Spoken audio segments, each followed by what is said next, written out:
आइए हम स्टार्ट करने वाले हैं होम साइंस में। आज मैंने आपको इसके पहले वीडियो में बताया था विकासात्मक कार्य, यानी विभिन्न जो अवस्थाएं होती हैं उसमें क्या क्या विकासात्मक कार्य होते हैं, उसकी क्या क्या विशेषताएं होती हैं, उसके बारे में मैंने आपको बता दिया है।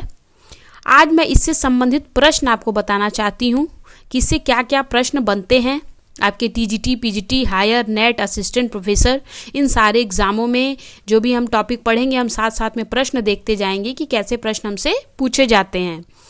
तो पहला प्रश्न है, जिन स्कूलों में सामान्य बच्चों के साथ विकासात्मक चुनौतियों वाले बच्चों का दाखिला किया जाता है उन्हें क्या कहा जाता है?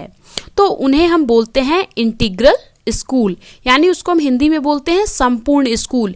एक ऐसा स्कूल जिसमें एक सामान्य बच्चा भी पढ़ता है और साथ ही उसमें विकासात्मक चुनौती वाले बच्चों को भी दाखिला दिया जाता है, उसको हम संपूर्ण स्कूल कहते हैं।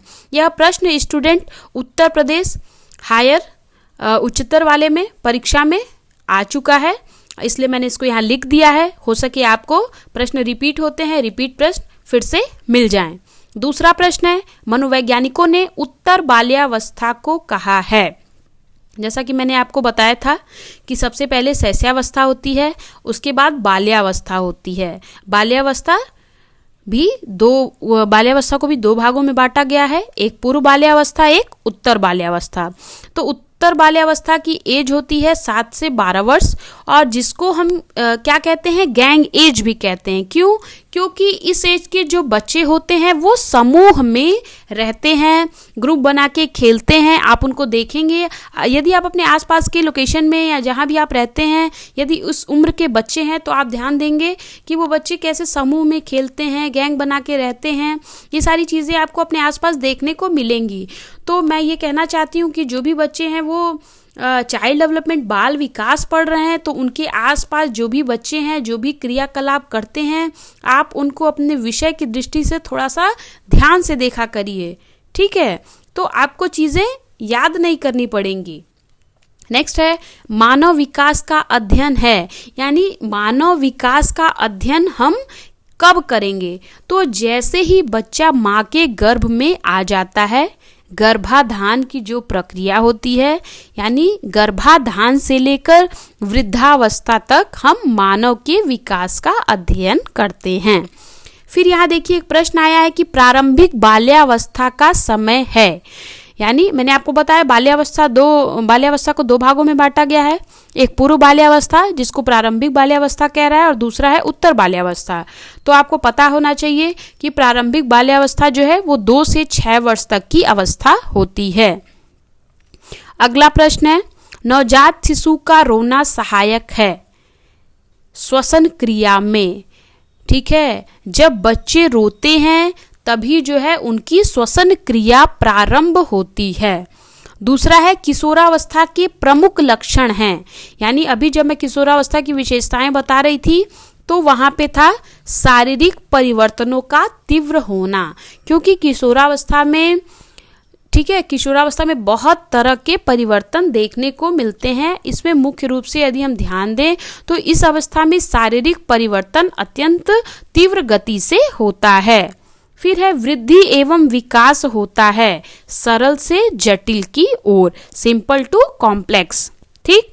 फिर विकासात्मक प्रकार्य यानी डेवलपमेंटल टास्क किसने दिया? तो हैविंग हर्स्ट ने दिया है, ठीक है। यहाँ पे हिंदी थोड़ी गड़बड़ लिखी है क्योंकि बुक में गलत लिखा हुआ था, हैविंग हर्स्ट है। फिर है, विकास की किस अवस्था में बालक स्कूल शिक्षा के लिए तैयार होते हैं और अधिकतर समय दोस्तों के साथ खेलने में व्यतीत करते हैं? प्रश्न वही है दोस्तों, लेकिन बस पूछने का तरीका उसने थोड़ा घुमा दिया। लेकिन मैंने आपको जो समझाया था, यदि आप मेरी बात को ध्यान रखे होंगे तो आप तुरंत पकड़ लेंगे, क्योंकि मैंने कहा है कि ये जो 7 से 12 वर्ष तक की अवस्था होती है, इस समय बच्चे जो होते हैं, यदि आप अपने आसपास देखेंगे तो वो अपने दोस्तों के साथ खेलते हैं और अधिक समय उन्हीं के साथ व्यतीत करते हैं, और इसी अवस्था में जो बालक होते हैं वो स्कूल शिक्षा के लिए तैयार हो जाते हैं। नेक्स्ट प्रश्न है, नवजात शिशु को सामना करना पड़ता है। मैंने आपको अभी बताया था जब मैं आपको शैशवावस्था की विशेषताएं बता रही थी तो मैंने उसमें आपको बताया था कि शैशवावस्था में जो शिशु होते हैं, नवजात शिशु होते हैं, उनको चार चीज़ों में समायोजन करना पड़ता है। पहला है पोषण क्रिया में, दूसरा है श्वसन क्रिया में, तीसरा है तापक्रम में और चौथा है उत्सर्जन क्रिया में। तो मैंने बोला था जब इन्फेंसी में पढ़ा रही थी इन्फेंसी की विशेषता, तो सबसे पहले मैंने इसको बोला था कि इसको समायोजन की अवस्था भी कहते हैं। तो इसीलिए इसको समायोजन की अवस्था कहते हैं, क्योंकि ये प्रश्न आपके सामने अक्सर आता है कि जब बच्चे छोटे होते हैं, नवजात शिशु होते हैं, तो 1 हफ्ते का जो समय होता है जन्म के उपरांत, उनका वजन अत्यंत तीव्रता से घटता है। क्यों घटता है? इन्हीं समायोजन, क्योंकि अंदर उसका जब वो थे माता के गर्भ में थे तो वहाँ का वातावरण अलग था, और जब माँ के गर्भ से बच्चा सामान्य इस दुनिया में आता है तो यहाँ का क्या है, वातावरण क्या है, वो अलग है। अब शिशु के लिए ये दोनों ही वातावरण भिन्न है। अब किस तरह से बालक उसमें अपना समायोजन स्थापित करेगा, किन किन चीज़ों के साथ उसको समायोजन स्थापित करना पड़ेगा, तो उसको पोषण क्रिया के साथ समायोजन करना पड़ेगा, उसको श्वसन क्रिया के साथ समायोजन करना पड़ेगा, उसे तापक्रम के साथ समायोजन करना पड़ेगा, उसे उत्सर्जन क्रिया के साथ समायोजन करना पड़ेगा। इसीलिए नवजात शिशु को प्रश्न दिया है कि नवजात शिशु को सामना करना पड़ता है किस चीज़ का? समायोजन की समस्या का। ओके, फिर देखिए प्रश्न फिर रिपीट हुआ, विकासात्मक कार्य का प्रत्यय किसने दिया? तो हैविंग हर्स्ट ने दिया है, बिल्कुल याद कर लीजिए। एक प्रश्न है कि जन्म के पश्चात नवजात शिशु का प्रथम सप्ताह में वजन कम हो जाता है क्योंकि वह बाह्य वातावरण में समायोजन बैठाता है। ठीक, समायोजन की अवस्था होने के कारण ही जन्म के बाद प्रारंभिक दिनों में उसका भार कम हो जाता है। ठीक है, फिर है विकास से तात्पर्य है गुणात्मक परिवर्तन से।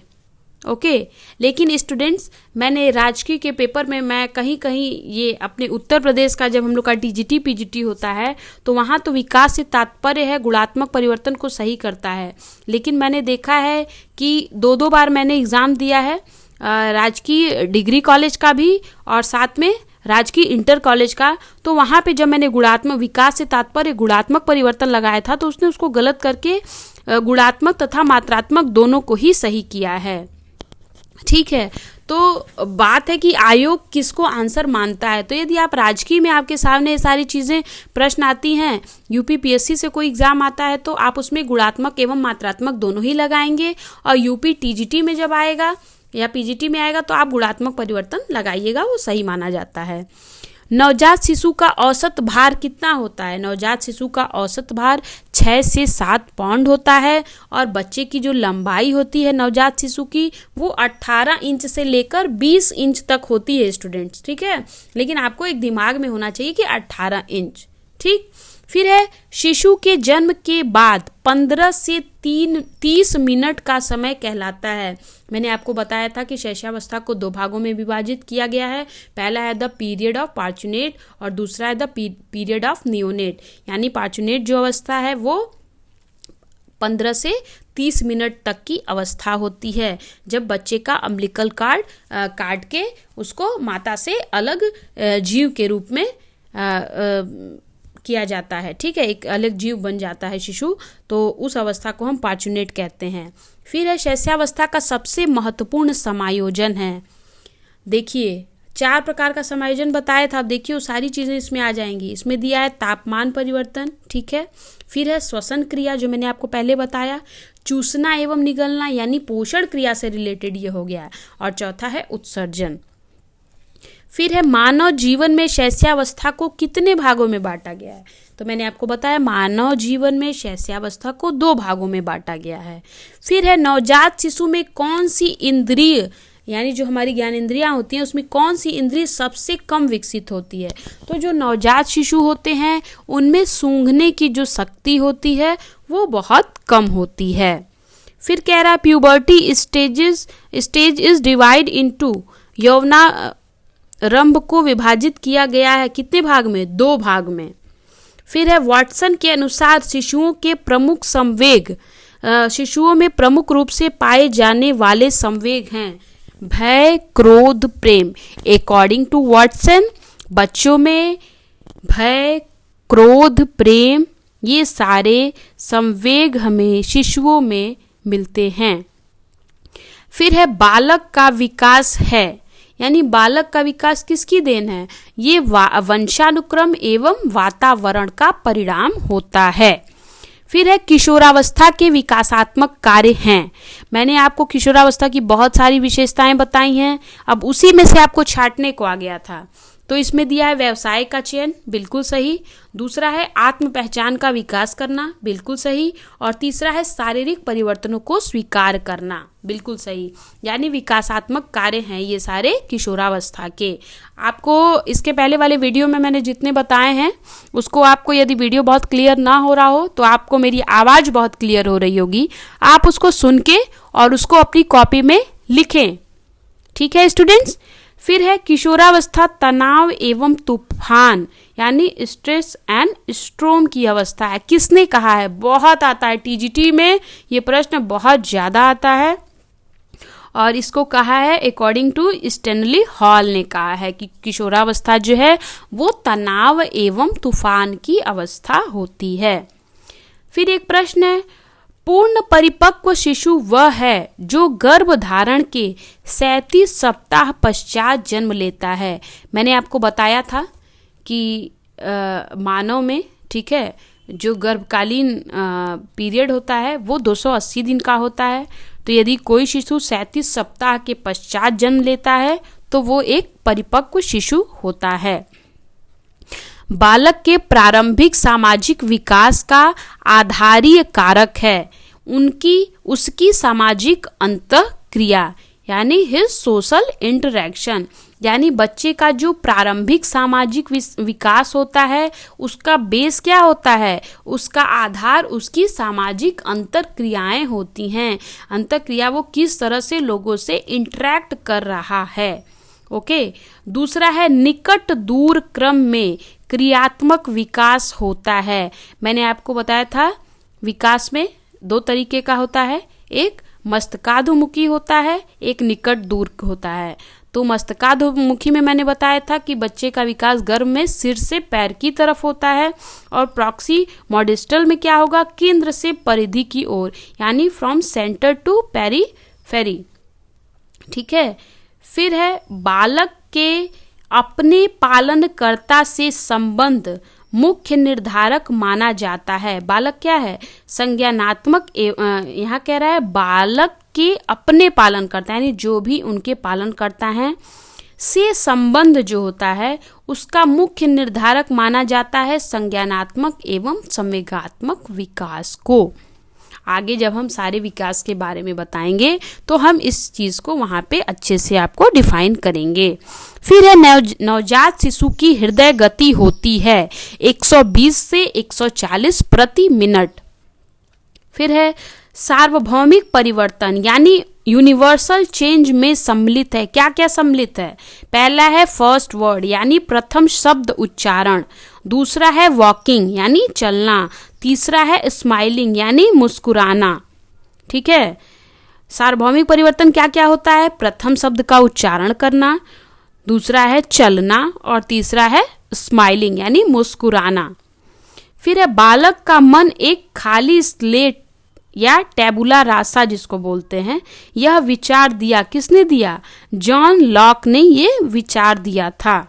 ओके स्टूडेंट्स, यानी बालक का जो मन होता है वो कैसा होता है? वो खाली स्लेट के समान होता है, जिसको हम टैबुला रासा भी बोलते हैं। इसका विचार किसने दिया था? इसका विचार जॉन लॉक ने दिया था। आगे देखें, बच्चों में व्यवहारिक समस्या का मुख्य कारण है, यानी बच्चों के व्यवहार में जो समस्याएं देखी जाती हैं उसका एक बहुत ही बड़ा कारण होता है मातृवंचन। फिर है सभी संस्कृतियों में शिशु लगभग एक समान आयु में बैबलिंग प्रारंभ करते हैं, यानी बलबलाना जिसको बोलते हैं, बबलाना, ठीक है, जो इंगित करता है कि यह व्यवहार प्रभावित होता है किससे? बाय मैच्यूरेशन, यानी परिपक्वता से। फिर है जन्म के समय नवजात शिशु के रोने से श्वसन क्रिया प्रारंभ होती है। फिर है विकासात्मक कार्य को परिभाषित किया जाता है लर्निंग के रूप में, यानी सीखने के रूप में। फिर एक परिभाषा है, उसको पूछ रहा है किसने दिया है। परिभाषा है विकासात्मक कार्य वे कार्य हैं जो किसी प्राणी के जीवन की निश्चित आयु पर ही प्रकट होते हैं। इन क्रियाओं को सफलतापूर्वक प्राप्ति से सफलता होती है, प्रसन्नता होती है तथा विकास की अगली अवस्था के कार्यों को सीखने में सफलता मिलती है। ये है अकॉर्डिंग टू हैविंग हर्स्ट। ये बिल्कुल आप स्टूडेंट्स याद कर लीजिए, इसको अपनी कॉपी में लिख लीजिए, थोड़ी मेहनत करिए, लिखने की आदत डालिए, इससे चीज़ें आपको तैयार होंगी। और जो भी बच्चे, जो भी लोग तैयारी कर रहे हैं इस समय टीजीटी पीजीटी की, मैं उनसे कहना चाहूँगी कि वो वैकेंसी आने का वेट ना करें, वे अपनी पढ़ाई स्टार्ट कर दें। यदि उनको सिलेक्शन लेना है तो वो अभी से अपने गोल को, लक्ष्य को क्लियर कर लें। ठीक है, अपना एक उद्देश्य बनाएं, अपना एक लक्ष्य बनाएं। उस लक्ष्य को कहीं भी, जहाँ भी आप पढ़ाई करते हैं, उस लक्ष्य को लिखें ताकि आपकी नज़र बार बार, आप कहीं से भी आएँ, आपकी नज़र उस पर पड़े। यदि आप अपने समय का दुरुपयोग कर रहे हैं तो अपने उस लक्ष्य को देख के अपनी आदतों में परिवर्तन लाएं, पढ़ाई करें स्टूडेंट्स, क्योंकि जीवन में सफल होना बहुत ज़रूरी है। आप सभी ने बहुत मेहनत से पढ़ाई की है और जब तक आप सबकी नौकरी न लग जाए, जॉब न लग जाए, आप अच्छे पद पर न पहुंच जाएं, तब तक मेरी मेहनत का कोई मतलब नहीं है। इसलिए मैं सभी स्टूडेंट से कहूँगी कि मन से पढ़िए और अपने समय का सदुपयोग करिए, समय को बिल्कुल भी बर्बाद मत करिए और आप सफलता की ओर प्रतिदिन ऐसे ही आगे बढ़ते रहिए, कुछ रोज़ नया सीखिए। और इन्हीं सब शब्दों के साथ आज मैं अपने वीडियो को यहाँ पे समाप्त करती हूँ। नेक्स्ट वीडियो में फिर मिलेंगे, तब तक के लिए धन्यवाद। अपना ध्यान रखिए।